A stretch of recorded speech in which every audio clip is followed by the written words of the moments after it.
ಅಖಿಲಾಂಡ ಕೋಟಿ ಬ್ರಹ್ಮಾಂಡ ನಾಯಕ ರಾಜಾದಿರಾಜ ಯೋಗಿರಾಜ ಪರಬ್ರಹ್ಮ ಶ್ರೀ ಸಚ್ಚಿದಾನಂದ ಸದ್ಗುರು ಸಾಯಿನಾಥ್ ಮಹಾರಾಜ್ ಕಿ ಜೈ. ಗುರುವಿನ ಪಾದಾರವಿಂದಗಳಿಗೆ ವಂದಿಸುತ್ತಾ ನಮಸ್ತೆ ಸ್ನೇಹಿತರೆ. ಇವತ್ತಿನ ನಿಮ್ಮ ಎನರ್ಜಿಗೆ ಈ ಒಂದು ಮೆಸೇಜ್ನ ಎನರ್ಜಿ ಕನೆಕ್ಟ್ ಆಗುತ್ತಾ, ಈ ರೀಡಿಂಗ್ನ ಎನರ್ಜಿ? ಹಾಗಾದರೆ ನೀವು ಗುರುವನ್ನು ಮನದಲ್ಲಿ ಸ್ಮರಣೆ ಮಾಡಿಕೊಂಡು, ಇಷ್ಟ ದೇವರನ್ನು ಮನದಲ್ಲಿ ಸ್ಮರಣೆ ಮಾಡಿಕೊಂಡು ಖಂಡಿತ ಈ ರೀಡಿಂಗ್ನ ನೋಡಿದ್ರೆ ನಿಮ್ಮ ಎನರ್ಜಿಗೆ ಎನರ್ಜಿ ಕನೆಕ್ಟ್ ಆಗುತ್ತೆ, ನಿಮ್ಮನ್ನು ಹೀಲ್ ಮಾಡುತ್ತೆ, ಅನೇಕ ರೀತಿಯ ಗೊಂದಲಗಳಿಗೆ ಉತ್ತರ ಸಿಗುತ್ತೆ, ನೀವು ಮುಂದುವರಿಲಿಕ್ಕೆ ದಾರಿ ಕೂಡ ಕಾಣುತ್ತೆ. ಸ್ನೇಹಿತರೆ, ಎಂದಿನಂತೆ ಇದೊಂದು ಟೈಮ್ಲೆಸ್ ಜನರಲ್ ರೀಡಿಂಗ್ ಆಗಿರುತ್ತೆ. ಹಾಗೆ ಇದು ಕನೆಕ್ಟಿವ್ ಎನರ್ಜಿಯಲ್ಲಿರುತ್ತೆ. ಯಾವ ಸಮಯದ ಎನರ್ಜಿ ಪ್ರಕಾರ ನೀವು ಈ ರೀಡಿಂಗ್ನ ನೋಡ್ತಾ ಹೋಗ್ತಿರೋ ಖಂಡಿತವಾಗಿ ಈ ಎನರ್ಜಿ ನಿಮ್ಮ ಎನರ್ಜಿಗೆ ಕನೆಕ್ಟ್ ಆಗುತ್ತೆ. ಹಾಗಾದರೆ ಮೊದಲನೇದಾಗಿ ಇಲ್ಲಿ ನಿಮಗೆ ಮೆಸೇಜ್ ಯಾವುದು ಸಿಗ್ತಾ ಇದೆ ಈ ಸಮಯದ ಎನರ್ಜಿಯ ಪ್ರಕಾರ ಅಂದರೆ, ನಿಮ್ಮ ಜೀವನ ಒಂದು ವಿರುದ್ಧ ದಿಕ್ಕಿನಲ್ಲಿಲ್ಲ, ಅದು ನಿಮ್ಮನ್ನು ರೂಪಿಸ್ತಾ ಇದೆ. ನೀವು ಎಲ್ಲವನ್ನು ನಿಯಂತ್ರಿಸಲು ಪ್ರಯತ್ನಿಸಿದಾಗಲೇ ಭಾರ ಅಂತೇಳಿ ಅನಿಸುತ್ತೆ. ನಂಬಿಕೆ ಇಡಿ ಅನ್ನೋ ರೀತಿಯಲ್ಲಿ ಬರ್ತಾ ಇದೆ. ಯಾಕಂದರೆ ಈ ಸಮಯದ ಎನರ್ಜಿಯ ಪ್ರಕಾರ ನೀವು ಇಷ್ಟಪಡ್ತಾ ಇರುವ ಒಂದು ಪ್ರೀತಿಯ ವ್ಯಕ್ತಿಯಾಗಿರ್ಬೋದು, ಅವರು ಹೊರ ದೇಶದಲ್ಲಿ ಕೆಲಸ ಮಾಡ್ತಾ ಇರ್ಬೋದು, ಇಲ್ಲ ಇನ್ಯಾವುದೋ ಒಂದು ವಿಚಾರಕ್ಕೆ ಹೋಗಿರ್ಬೋದು. ಈಗ ನೀವು ಬೇರೆ ಕಡೆ ಇದ್ದೀರಾ, ಅವ್ರು ಬೇರೆ ಕಡೆ ಇದ್ದೀರಾ, ಎಲ್ಲೋ ಒಂದು ರೀತಿಯಲ್ಲಿ ನಿಮಗೆ ಮಾತನಾಡಲಿಕ್ಕೆ ಸಮಯ ಸಿಗ್ತಾ ಇಲ್ಲ. ಯಾವುದೋ ಒಂದು ವಿಚಾರದಿಂದ ನಿಮ್ಮಿಬ್ಬರಲ್ಲಿ ಅಂತರ ಮೂಡಿದೆ. ಅದು ಮೂರನೆಯ ವ್ಯಕ್ತಿಯಿಂದ ಆಗಿರ್ಬೋದು, ಇಲ್ಲ ಅವರು ನಿಮ್ಮ ಬಗ್ಗೆ ಯಾವುದೋ ಒಂದು ರೀತಿ ಆತುರದ ನಿರ್ಧಾರವನ್ನು ತಗೊಂಡಿರ್ಬೋದು, ಅದರಿಂದ ಅವರು ನಿಮ್ಮನ್ನು ಅವಾಯ್ಡ್ ಮಾಡ್ತಾ ಇರ್ಬೋದು, ಇಲ್ಲ ನಂಗೆ ಸಮಯ ಇಲ್ಲ ಅಂತ ಹೇಳ್ತಾ ಇರ್ಬೋದು ನಿಮ್ಮ ಜೊತೆ ಮಾತಾಡಲಿಕ್ಕೆ, ಇಲ್ಲ ನೀವು ನನ್ನ ಜೊತೆ ಮಾತಾಡಬೇಡಿ ಅಂತ ಹೇಳಿ ಇಲ್ಲಿ ನಿಮಗೆ ನೇರವಾಗಿ ಒಂದು ಸಂದೇಶವನ್ನು, ಮೆಸೇಜನ್ನು ಮಾಡ್ತಾ ಇರ್ಬೋದು. ಆದರೂ ಕೂಡ ನಿಮಗೆ ಎಲ್ಲೋ ಒಂದು ರೀತಿಲಿ ಭರವಸೆ ಇದೆ, ಮೂವ್ ಆನ್ ಅಂತ ಹೇಳಿ ಸಂದೇಶ ಬರ್ತಾ ಇದೆ. ಅಂದರೆ ಅಲ್ಲಿಗೆ ಅರ್ಥ ಮಾಡ್ಕೊಳ್ಳಿ, ನಿಮ್ಮನ್ನು ಇಲ್ಲಿಗೆ ಯಾವುದೋ ಒಂದು ವಿಚಾರ ತಂದು ನಿಲ್ಲಿಸಿದೆ ಅಂದರೆ ಅದು ಕಾರಣವಿಲ್ಲದೆ ನಿಲ್ಲಿಸಿಲ್ಲ. ಅವರನ್ನು ಕೂಡ ಇಲ್ಲಿ ಅವರು ಏನೋ ಒಂದು ಪಾಠ ಕಲಿಯೋದಿದೆ, ಅದಕ್ಕೋಸ್ಕರ ಈ ಸಮಯದಲ್ಲಿ ಇಲ್ಲೊಂದು ರೀತಿಯಲ್ಲಿ ಇದರಲ್ಲಿ ಅಂತರ ಬಂದಿದೆ ಹೊರತು ಇದು ಮುಂದುವರಿಯೋದೇ ಇಲ್ಲ ಅಂತ ಹೇಳೋಕ್ಕಾಗೋದೇ ಇಲ್ಲ. ಮುಂದುವರಿಯುತ್ತೆ ಒಂದು ಒಳ್ಳೆಯ ರೀತಿ ಪರಿವರ್ತನೆಯೊಂದಿಗೆ, ತಿರುವಿನೊಂದಿಗೆ. ಆದರೆ ಈಗ ಮಧ್ಯಂತರದಲ್ಲಿ ಅಲ್ಲಿ ಒಂದು ಕರ್ಮ ಅನ್ನೋದು ಅಡೆತಡೆಯನ್ನು ಸೂಚಿಸ್ತಾ ಇದೆ.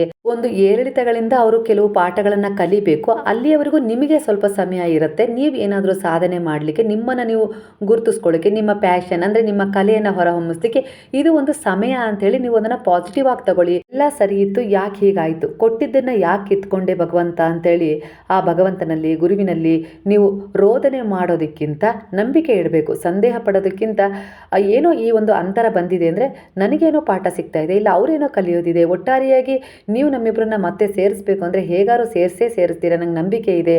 ಅಲ್ಲಿವರೆಗೂ ನನ್ನ ಕೈಲಾದ ರೀತಿಯಲ್ಲಿ ನಾನು ಪ್ರಾಮಾಣಿಕ ಪ್ರಯತ್ನವೂ ಮಾಡ್ತೀನಿ. ಹಾಗೆ ನನ್ನಲ್ಲಿರುವ ಒಂದು ಪ್ಯಾಷನ್, ಕಲೆಯನ್ನು ಹೊರಗಾಕಿ ನಾನು ಕೂಡ ಏನಾದರೂ ಒಂದು ಅಚೀವ್ ಮಾಡ್ತೀನಿ. ಅದಕ್ಕೋಸ್ಕರನೇ ನನಗೆ ಈ ಸಮಯ ಸಿಕ್ಕಿದೆ ಅನ್ನೋ ರೀತಿಯಲ್ಲಿ ದೃಢವಾದ ವಿಶ್ವಾಸದಿಂದ ಆ ಸಮಯವನ್ನು ಸಾರ್ಥಕಪಡಿಸ್ಕೊಳ್ಳಿ. ಅದಕ್ಕೆ ಈ ಅವಕಾಶ ಸಿಕ್ಕಿದ್ದು.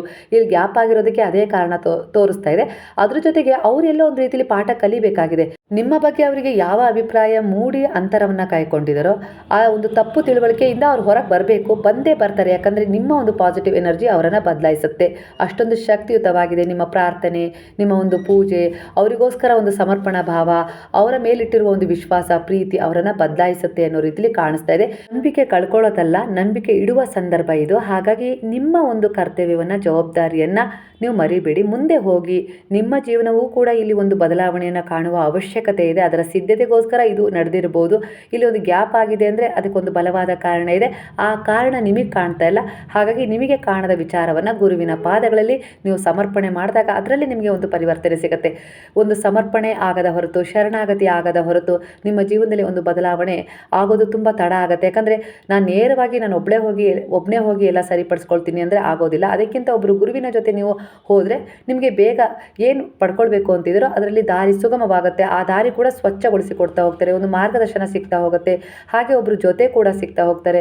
ಹಾಗೆ ಒಂದು ರಕ್ಷಣೆ ಕೂಡ ಸಿಗ್ತಾ ಹೋಗುತ್ತೆ. ಹಾಗಾಗಿ ಗುರುವಿನ ಮುಖೇನನೇ ನೀವು ಮುಂದುವರಿತಾ ಇದ್ದರೆ ನಿಮ್ಮ ಜೀವನದಲ್ಲಿ ಖಂಡಿತ ನಿಮ್ಮ ಬದುಕು ಒಂದು ಉತ್ತಮವಾದ ದಡವನ್ನು, ಉತ್ತಮವಾದ ಏಳಿಗೆಯನ್ನು ಕಂಡುಕೊಳ್ಳುತ್ತೆ. ಏನೆಲ್ಲ ಒಂದು ಕಾರಣಗಳಿಂದ, ಅನಿವಾರ್ಯ ಕಾರಣಗಳಿಂದ ನೀವು ನಿಮ್ಮ ಸಂಬಂಧದಲ್ಲಿ ಒಂದು ಅಂತರವನ್ನು ಕಾಯ್ದಿರಿಸ್ಕೊಂಡಿದ್ದಾರೋ ಅದರಲ್ಲಿ ಒಂದು ಬದಲಾವಣೆ, ಒಂದು ಸ್ಪಷ್ಟತೆ, ಎಲ್ಲದರ ಅರಿವು ಆಗಲಿಕ್ಕೆ ಸ್ವಲ್ಪ ಸಮಯ ತಗೊಳುತ್ತೆ.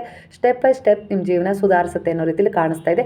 ಆದರೆ ನಂಬಿಕೆ ಕಳ್ಕೊಳ್ಳೋ ಅವಶ್ಯಕತೆ ಇಲ್ಲ, ಸಂದೇಹ ಪಡಲೇಬಾರ್ದು. ಅದರಿಂದ ಕೂಡ ಕೆಲವೊಂದು ಸರಿ ನೆಗೆಟಿವ್ ಎನರ್ಜಿಯ ಒಂದು ಪ್ರಭಾವ ಬೀರಿ ಎಲ್ಲೋ ಒಂದು ರೀತಿಯಲ್ಲಿ ಅಡೆತಡೆಗಳು ಹೆಚ್ಚಾಗ್ತವೆ ಅನ್ನೋ ರೀತಿಯಲ್ಲಿ ಕಾಣಿಸ್ತದೆ. ಹಾಗೆ ನೀವು ಇಲ್ಲಿ ಏನು ಬಿಡಬೇಕು ಅನ್ನೋ ವಿಚಾರಕ್ಕೆ ಬಂದರೆ, ಹಳೆಯ ಸಂಬಂಧ ಅಂದರೆ ಅದರಿಂದ ಸಿಕ್ಕ ನೋವುಗಳನ್ನು ಪದೇ ಪದೇ ನೆನಪು ಮಾಡ್ಕೊಳ್ಬಾರ್ದು. ಇಲ್ಲ ಅದ್ರ ಬಗ್ಗೆ ಯಾರಾದರೂ ಏನಾದರೂ ಮಧ್ಯೆ ಪ್ರವೇಶ ಮಾಡಿದಾರಲ್ಲ ಅವ್ರ ಬಗ್ಗೆನೂ ಕೂಡ ನೆಗೆಟಿವ್ ಆಗಿ ಫೀಲ್ ಮಾಡಬಾರ್ದು. ಹಾಗೆ ಇದು ಆಗಬೇಕಾಗಿತ್ತು ಎಂಬ ಪಶ್ಚಾತ್ತಾಪದಿಂದ ನೀವು ನೊಂದುಕೊಳ್ಬಾರ್ದು.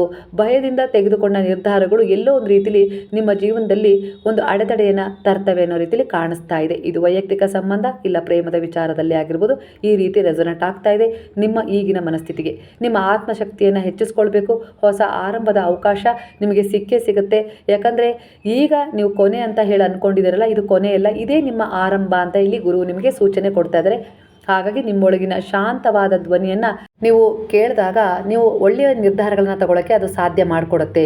ಸಂಬಂಧ ಸರಿ ಇಲ್ಲ, ಪ್ರೀತಿ ಸಿಗ್ತಾ ಇಲ್ಲ, ನನ್ನನ್ನು ಅರ್ಥ ಮಾಡ್ಕೊಳ್ತಾ ಇಲ್ಲ, ಕಾಳಜಿ ಮಾಡ್ತಾ ಇಲ್ಲ, ನಾನು ಮಾತ್ರ ಮಾಡ್ತಾ ಇದ್ದೀನಿ ಅನ್ನೋ ರೀತಿಲಿ ನೀವು ನಿರಾಶೆಯಿಂದ ಈ ಸಮಯದಲ್ಲಿ ನಿಲ್ಲೋದಕ್ಕಿಂತ ಮುಂದೆ ಸಾಗುವುದೇ ಒಂದು ದಿವ್ಯ ಔಷಧಿ. ಸಣ್ಣ ಹೆಜ್ಜೆ ಕೂಡ ಸಾಕು. ನೀವು ಅಂದ್ಕೊಂಡದನ್ನು ಸಾಧನೆ ಮಾಡಲಿಕ್ಕೆ ಸಂದೇಹ ರಹಿತವಾಗಿರಬೇಕು. ಪ್ರಾಮಾಣಿಕ ಪ್ರಯತ್ನ ನೀವು ಒಳ್ಳೆ ರೀತಿಯಲ್ಲಿ ಮುಂದೆ ತಗೊಂಡು ಹೋದಾಗ ನಿಮಗೆ ಗುರುವಿನ ಬೆಂಬಲ, ಯೂನಿವರ್ಸ್ ಬೆಂಬಲ, ಹಾಗೆ ನೀವು ನಂಬಿದ ದೈವಶಕ್ತಿಗಳ ಬೆಂಬಲ ಆಗಿರ್ಬೋದು, ನಿಮ್ಮ ತಂದೆ ತಾಯಿಗಳ ಆಶೀರ್ವಾದ ಎಲ್ಲವೂ ಒಂದು ರೀತಿಯಲ್ಲಿ ನಿಮ್ಮನ್ನು ಮುನ್ನುಗ್ಗಲಿಕ್ಕೆ ಪ್ರಕೃತಿ ಸಹಾಯ ಕೂಡ ಸಿಗುತ್ತೆ ಅನ್ನೋ ರೀತಿಯಲ್ಲಿ ಕಾಣಿಸ್ತಿದೆ. ಒಟ್ಟಾರೆಯಾಗಿ ಈ ಸಮಯದಲ್ಲಿ ನೀವು ಯಾವೆಲ್ಲ ಒಂದು ಒಳ್ಳೆಯ ಉದ್ದೇಶಗಳಲ್ಲಿ ನಿಮ್ಮನ್ನು ತೊಡಗಿಸ್ಕೊಂಡಿದ್ದೀರಲ್ಲ, ಆ ಎಲ್ಲ ಉದ್ದೇಶಗಳು ನಿಮ್ಮ ಬೆಂಬಲಕ್ಕೆ ನಿಂತಿವೆ ಅನ್ನೋ ರೀತಿಯಲ್ಲಿ ಇಲ್ಲಿ ಎನರ್ಜಿ ಕಾಣಿಸ್ತಾ ಇದೆ ಈ ಸಮಯದಲ್ಲಿ. ಒಟ್ಟಾರೆಯಾಗಿ ಈ ಒಂದು ಬದಲಾವಣೆ, ಈಗೇನು ನಿಮ್ಮಲ್ಲಿ ಒಂದು ಬದಲಾವಣೆ ಆಗಿದೆಯಲ್ಲ, ಅದು ಆಗಬೇಕಾಗಿತ್ತು. ಅದಕ್ಕೋಸ್ಕರನೇ ಆ ಒಂದು ಹಿಂದಿನ ಘಟನೆ ನಡೆದಿತ್ತು. ಇಲ್ಲಾಂದರೆ ನಿಮಗೆ ಅದು ನಿಮ್ಮ ಪ್ರೀತಿನೇ ಆಗಿರ್ಬೋದು, ಇಲ್ಲ ನೀವು ಬಯಸಿದ ಸುಖ ನೆಮ್ಮದಿ ಎಲ್ಲವೂ ನಿಮಗೆ ಸಿಕ್ಬಿಟ್ಟಿದ್ರೆ ಇಷ್ಟೊಂದು ಒಳ್ಳೆಯ ಆಶೀರ್ವಾದವನ್ನು, ಬ್ಲೆಸ್ಸಿಂಗನ್ನು ಕಳೆದುಕೊಂಡು ಬಿಡ್ತಿದ್ರಿ. ಇದು ನಿಮಗೆ ಮಧ್ಯೆ ಸಿಗಬೇಕಾಗಿತ್ತು. ಅಂದರೆ ನಿಮ್ಮಲ್ಲಿ ಆ ವಿಚಾರ ನಡೆದ್ರಿಂದ ನಿಮ್ಮ ಮನಸ್ಸಿಗೆ ನೋವಾಗಿರ್ಬೋದು, ಇಲ್ಲ ಇನ್ಯಾವುದೋ ಒಂದು ಪರಿವರ್ತನೆಯಿಂದ ನೀವು ಬಾಬಾರವರ ಶರಣದಲ್ಲಿ ಬಂದ್ರಿ. ಅವರ ಉಪದೇಶಗಳಂತೆ ದಯೆ, ಕರುಣೆ, ಪ್ರೇಮ, ಸೇವೆಯ ಭಾವವನ್ನು ಮೂಡಿಸ್ಕೊಂಡ್ರಿ. ಹೆಚ್ಚಾಗಿ ಅದರ ಕಡೆ ಗಮನ ಕೊಟ್ರಿ. ಆಧ್ಯಾತ್ಮಿಕ ಪಯಣಕ್ಕೆ ಬರಲಿಕ್ಕೂ ಕೂಡ ಆ ಒಂದು ನೋವೇ ಕಾರಣವಾಗಿತ್ತು ಅನ್ನೋ ರೀತಿಯಲ್ಲಿ ಕಾಣಿಸ್ತಾ ಇದೆ. ಅದಕ್ಕೋಸ್ಕರನೇ ಈಗ ಇದೆಲ್ಲವೂ ನಿಮ್ಮ ಮೂಲಕ ನಡಿಬೇಕಾಗಿತ್ತು. ಇದು ನಿಮ್ಮ ಕರ್ಮ ಆಗಿತ್ತು, ನಿಮ್ಮ ಆತ್ಮದ ಉದ್ದೇಶ ಆಗಿತ್ತು. ಹಾಗೆ ಕೆಲವು ಪಾಠಗಳನ್ನು ನೀವು ಕಲೀಲೇಬೇಕಾಗಿತ್ತು. ಅದಕ್ಕೋಸ್ಕರ ಇಲ್ಲಿ ಗ್ಯಾಪ್ ಆಗಿದ್ದು. ಕಾರಣವಿಲ್ಲದೆ ಏನೂ ನಡೆಯೋದಿಲ್ಲ, ಆಗೋದೆಲ್ಲ ಒಳ್ಳೆಯದಕ್ಕೆ ಅನ್ನೋ ರೀತಿಲಿ ನೀವು ಕನೆಕ್ಟ್ ಆಗಲೇಬೇಕು. ಹಾಗೆ ಇಲ್ಲಿ ನಿಮಗೆ ಅನೇಕ ರೀತಿಯ ಸೋಲ್ ಎನರ್ಜಿಗಳು ಕೂಡ ಕನೆಕ್ಟ್ ಆದವು. ಕೆಲವರ ಒಂದು ವಿಚಾರವನ್ನು ತಿಳ್ಕೊಂಡ್ರಿ, ಕೆಲವರನ್ನ ಇಗ್ನೋರ್ ಮಾಡಿದ್ರಿ. ಇವೆಲ್ಲವೂ ನಿಮಗೆ ಪಾಠದ ರೂಪದಲ್ಲಿ ಸಿಗಲೇಬೇಕಾಗಿತ್ತು ಅಂತೇಳಿ ಪೂರ್ವ ನಿರ್ಧಾರವಾಗಿತ್ತು. ಹಾಗಾಗಿ ಅಲ್ಲಿ ಒಂದು ನಿಮ್ಮ ಪ್ರೀತಿ ವಿಚಾರ ಇಲ್ಲ ವೈಯಕ್ತಿಕ ವಿಚಾರದಲ್ಲಿ ಒಂದು ಅಂತರ ಬಂದು ಇಷ್ಟು ಸಮಯ ನಿಮಗೆ ಸಿಕ್ಕು. ನೀವು ಇದನ್ನು ಪಾಠವನ್ನು ಕಲ್ತ್ರಿ, ಅದ್ರ ಜೊತೆಗೆ ನಿಮ್ಮನ್ನು ಗಟ್ಟಿಯಾಗಿಸ್ಕೊಂಡ್ರಿ. ಹಾಗೆ ನೀವು ಏನಾದರೂ ಒಂದು ಸಾಧನೆ ಮಾಡಬೇಕು ಆ ಸಮಯದಲ್ಲಿ, ಇಲ್ಲ ಏನಾದರೂ ಒಂದು ಪರಿವರ್ತನೆ ತಗೊಳ್ಬೇಕು, ನನ್ನ ಜೀವನಕ್ಕೂ ಒಂದು ಅರ್ಥವನ್ನು ಕಂಡುಕೊಳ್ಬೇಕು ಅನ್ನೋ ರೀತಿಲಿ ಒಂದು ಹುಡುಕಾಟ ಮಾಡಲಿಕ್ಕೆ ಅದು ಸಾಧ್ಯ ಮಾಡಿಕೊಟ್ಟಿದೆ ಅನ್ನೋ ರೀತಿಲಿ ಈಗ ನಿಮಗೆ ಅನ್ನಿಸ್ತಾ ಇದೆ. ಖಂಡಿತ ನಿಮ್ಮ ಜೀವನ ನೀವು ಬೇಕಾದ ದಾರಿಗೆ ತಗೊಂಡು ಹೋಗ್ತಾ ಇದೆ. ಆದರೆ ಸ್ವಲ್ಪ ಏರಿಳಿತಗಳನ್ನು ಕಾಣ್ತಾ ಇದ್ದೀರಾ ಅಂದರೆ ಅದರ ಅವಶ್ಯಕತೆ ಇತ್ತು. ಹಾಗಾಗಿ ಇಲ್ಲಿ ಭಯ ಪಡೋದು ಬೇಡ, ನಂಬಿಕೆ ಇರಲಿ. ಇದು ಅಂತ್ಯವಲ್ಲ, ಇದು ನಿಮ್ಮ ಹೊಸ ಅಧ್ಯಾಯದ ಆರಂಭ ಅನ್ನೋ ರೀತಿಲಿ ಇಲ್ಲಿ ಬಾಬಾರವರಿಂದ ನಿಮಗೆ ಒಂದು ಗೈಡೆನ್ಸ್ ಸಿಗ್ತಾ ಇದೆ. ಕೆಲವರ ಎನರ್ಜಿ ಪ್ರಕಾರ ನೀವು ಒಂದು ಆಧ್ಯಾತ್ಮಿಕದ ಒಂದು ದಾರಿಯಲ್ಲಿ ಇದ್ದೀರಾ. ಹಾಗೆ ನೀವು ಏನಾದರೂ ಸಾಧನೆ ಮಾಡಬೇಕು, ಇಲ್ಲ ಒಂದು ಹೊರದೇಶಕ್ಕೆ ಹೋಗಬೇಕು, ಓದಲಿಕ್ಕೆ, ಇಲ್ಲ ಕೆಲಸ ಮಾಡಲಿಕ್ಕೆ, ಇಲ್ಲ ಏನೋ ಒಂದು ಉದ್ದೇಶವನ್ನು ಒಟ್ಟಾರೆಯಾಗಿ ನಿಮ್ಮ ಮನಸ್ಸಲ್ಲಿ ಇಟ್ಕೊಂಡಿದ್ದೀರಾ. ಅದನ್ನು ಗುರುವಿನ ಪಾದಗಳಲ್ಲಿ ಸಮರ್ಪಣೆ ಮಾಡಿದರೆ, ಪ್ರಾರ್ಥನೆ ಕೂಡ ಇಟ್ಟಿದ್ದೀರಾ. ಇಲ್ಲಿ ನಿಮಗೆ ಯಾವುದು ಒಳ್ಳೆಯದು ಅಂದರೆ ನೀವು ಬಯಸಿದ್ದಕ್ಕಿಂತ ನಿಮಗೆ ಯಾವುದು ಒಳ್ಳೆಯದೋ ಅದೇ ನಿಮಗೆ ಸಿಗುತ್ತೆ. ಆ ನಂಬಿಕೆಗೆ ನೀವು ಸೋಲ್ಬೇಕಾಗತ್ತೆ. ಅಂದರೆ ಯಾವ ರೀತಿ ಅಂದರೆ ಅದನ್ನು ಒಪ್ಕೊಳ್ಬೇಕು. ನೀವು ಗುರುವಿನ ಪಾದಗಳಲ್ಲಿ ಶರಣಾದಮೇಲೆ ನೀವು ಇಟ್ಟ ಇಚ್ಛೆ ಎಲ್ಲೋ ಒಂದು ರೀತಿಯಲ್ಲಿ ವಿರುದ್ಧವಾಗಿತ್ತು ಅಂದರೆ ಅದಕ್ಕೂ ಕೂಡ ಒಂದು ಬಲವಾದ ಕಾರಣ ಇದೆ ಅಂತ ಅಂದ್ಕೊಳ್ಬೇಕು. ಆದರೂ ವಿದೇಶಕ್ಕೆ ಹೋಗುವ ಒಂದು ಚಾನ್ಸ್ ತುಂಬ ಇದೆ ಅನ್ನೋ ರೀತಿಯಲ್ಲಿ ಕಾಣಿಸ್ತಾ ಇದೆ. ಹಿಂದೆ ನೋಡಬೇಡಿ, ಪಾಠವನ್ನು ತೆಗೆದುಕೊಂಡಿದ್ದೀರಾ ಆ ಒಂದು ಹಿಂದಿನ ಜೀವನದಿಂದ. ಆದರೆ ಭಯ ಪಡೋದು ಬೇಡ, ಅದು ಅಂತ್ಯವಲ್ಲ ಅನ್ನೋ ರೀತಿಯಲ್ಲಿ ಮತ್ತೆ ಇಲ್ಲಿ ಕಾಣಿಸ್ತಾ ಇದೆ. ಒಟ್ಟಾರೆಯಾಗಿ ನೀವು ಬಯಸಿದ ವ್ಯಕ್ತಿ, ಅದು ವೈಯಕ್ತಿಕ ಸಂಬಂಧದಲ್ಲಿ ಆಗಿರ್ಬೋದು, ಇಲ್ಲ ತಾಯಿ ಮಕ್ಕಳ ಸಂಬಂಧದಲ್ಲಿ ಆಗಿರ್ಬೋದು, ಪ್ರೇಮಿಗಳ ಸಂಬಂಧದಲ್ಲಿ ಆಗಿರ್ಬೋದು, ಅವರು ಈಗ ನಿಮ್ಮ ಬಗ್ಗೆ ಯೋಚಿಸುವಂತ ಆಗ್ತಾ ಇದೆ. ಬೇಡ ಅಂತ ಹೇಳಿ ಬಿಟ್ಟು ಹೋಗಿದ್ರು, ಇಲ್ಲ ಯಾವುದೋ ಒಂದು ಕಾರಣವನ್ನು ಕೊಟ್ಟಿದ್ರು, ಆ ಕಾರಣದ ಸ್ಪಷ್ಟತೆ ನಿಮಗೆ ಸಿಕ್ಕಿರಲಿಲ್ಲ. ಆದರೆ ಈಗ ನೀವು ಅವರನ್ನು ತುಂಬ ಹಂಬಲಿಸಿದ್ರಿ, ಬಯಸಿದ್ರಿ, ಅವರಿಗೋಸ್ಕರ ಪ್ರಾರ್ಥನೆ, ಪೂಜೆ, ಒಂದು ಏನೆಲ್ಲ ಮಾಡಿದ್ರೋ ಅದೆಲ್ಲದಕ್ಕೂ ಒಂದು ಪರಿಣಾಮ ಯಾವ ರೀತಿ ಬೀರಿದೆ ಅಂದರೆ ಅವರೀಗ ಅಷ್ಟು ದಿನವೂ ಹಿಂತಿರುಗಿ ನೋಡಿರಲಿಲ್ಲ, ಈಗ ನಿಮ್ಮನ್ನು ಹಿಂತಿರುಗಿ ನೋಡುವಂಥ ಸಂದರ್ಭ ಬಂದಿದೆ. ಅಂದರೆ ಅಲ್ಲಿ ಏನೋ ಅಂಥದ್ದು ನಡೆದಿದೆ, ಅವರು ನಿಮ್ಮನ್ನು ಹಿಂತಿರುಗಿ ನೋಡ್ತಾ ಇದ್ದಾರೆ. ಅಂದರೆ ಬರಲಿಕ್ಕೆ ಎಲ್ಲೋ ಒಂದು ರೀತಿಲಿ ಒಂದು ಇರುಸು ಮುರುಸು ಆಗ್ತಾ ಇರ್ಬೋದು, ಹೇಗೆ ನಿಮ್ಮ ಹತ್ರ ಆ ವಿಚಾರವನ್ನು ಹೇಳ್ಕೊಳ್ಬೇಕು ಅಂತ ಹೇಳಿ. ಆದರೆ ಖಂಡಿತ ಅವರ ಮನಸ್ಸಿನಲ್ಲಿ ಒಂದು ಯುದ್ಧವೇ, ಒಂದು ಹೋರಾಟವೇ ನಡೀತಾ ಇದೆ. ಅದು ನಿಮ್ಮ ಒಂದು ಪಾಸಿಟಿವ್ ಎನರ್ಜಿಯ ಮೂಲಕ ತಣ್ಣಗಾಗತ್ತೆ. ಅವರು ಮರಳಿ ನಿಮ್ಮ ಬಳಿ ಬರ್ತಾರೆ, ನಿಮ್ಮ ನಂಬಿಕೆ ಗೆಲ್ಲತ್ತೆ ಅನ್ನೋ ರೀತಿಲಿ ಕಾಣಿಸ್ತಾ ಇದೆ. ನಿಮ್ಮ ಯಾವುದೇ ಪ್ರಯತ್ನ ಕೂಡ ವ್ಯರ್ಥ ಆಗ್ತಾ ಇಲ್ಲ. ನಿಮ್ಮ ಸಂಬಂಧದಲ್ಲಿ ಗಾಢ ಭಾವನೆ ಈಗ ಸ್ಪಷ್ಟವಾಗಿ ಅರ್ಥ ಆಗ್ತಾ ಇದೆ. ಆದರೆ ಮಾತನಾಡದೆ ಉಳಿದ ನೋವು ಕೂಡ ಇದೆ. ಅಂದರೆ ಇಷ್ಟು ಸಮಯ ವ್ಯರ್ಥ ಆಯಿತು, ನೀವು ಇಷ್ಟು ಸಮಯದವರೆಗೂ ಮಾತನಾಡಿಲ್ಲ, ಒಬ್ರನ್ನೊಬ್ರು ನೋಡಿಲ್ಲ, ಈ ರೀತಿಯಾಗಿ ತುಂಬ ನೋವಿದೆ. ಆದರೂ ಕೂಡ ಅವರು ಅಷ್ಟೊಂದು ನೋವನ್ನು ಕೊಟ್ಟಿದ್ರೂ ಕೂಡ ಅದರ ಪ್ರತಿಫಲ ಸಾಮಾನ್ಯವಾಗಿಲ್ಲ ಅನ್ನುವ ಭಾವನೆ ಇಲ್ಲಿ ಕಾಣಿಸ್ತಾ ಇದೆ.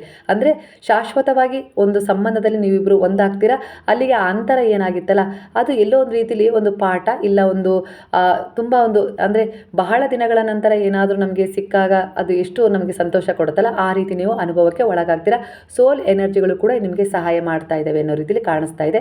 ಹಳೆಯ ನೋವನ್ನು ಹಿಡಿದಿಟ್ಕೊಂಡಿದ್ರೆ ಸಂಬಂಧ ಮುನ್ನಡೆಯೋದಿಲ್ಲ. ಅದನ್ನು ಬಿಡಬೇಕು, ಹೊಸದನ್ನು ಬಯಸಬೇಕು. ಅಂದರೆ ಹೊಸ ಅಧ್ಯಾಯದೊಂದಿಗೆ ಹೊಸ ತಿರುವನ್ನು ಕಂಡುಕೊಳ್ಬೇಕು. ಆ ಸಮಯ ಗ್ಯಾಪ್ ಆಗಿರುತ್ತೆ. ಅಂದರೆ ಅಲ್ಲೇನೋ ಒಂದು ಪ್ರಾಮಾಣಿಕ ಪ್ರಯತ್ನವನ್ನು ಪಡ್ತಾ ಇರ್ತೀರಾ, ಇಲ್ಲ ನಿಮ್ಮನ್ನು ನೀವು ಕಂಡುಕೊಳ್ಳೋ ಪ್ರಯತ್ನ, ಅವೆಲ್ಲವೂ ಕೂಡ ಎಲ್ಲೋ ಒಂದು ರೀತಿಯಲ್ಲಿ ಆ ನೋವನ್ನು ಮರೆಸೋದ್ರ ಜೊತೆಗೆ ಸ್ವಲ್ಪ ಸಮಯವನ್ನು ಅವರನ್ನು ಅವ್ರು ಸುಧಾರಿಸ್ಕೊಳ್ಳೋಕ್ಕೆ ಇಲ್ಲ ನಿಮ್ಮನ್ನು ನೀವು ಸುಧಾರಿಸ್ಕೊಳ್ಳೋಕ್ಕೆ ಕೊಟ್ಟಿರುತ್ತೆ.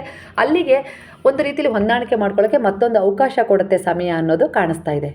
ಕೆಲವರ ಎನರ್ಜಿ ಪ್ರಕಾರ ಸಂಬಂಧ ಸರಿ ಆಗ್ತಾ ಇದ್ದಾವೆ ಅಂತ ಹೇಳಿ ಕಾಣಿಸ್ಕೊಂಡ್ರು. ಎಷ್ಟೇ ಒಂದು ಅಂತರವಿದ್ರೂ ಸರಿ ಆಗ್ತಾ ಇದ್ದಾವೆ, ನೀವು ಬಯಸಿದ್ದು ಅದೇ ರೀತಿ ಇತ್ತು.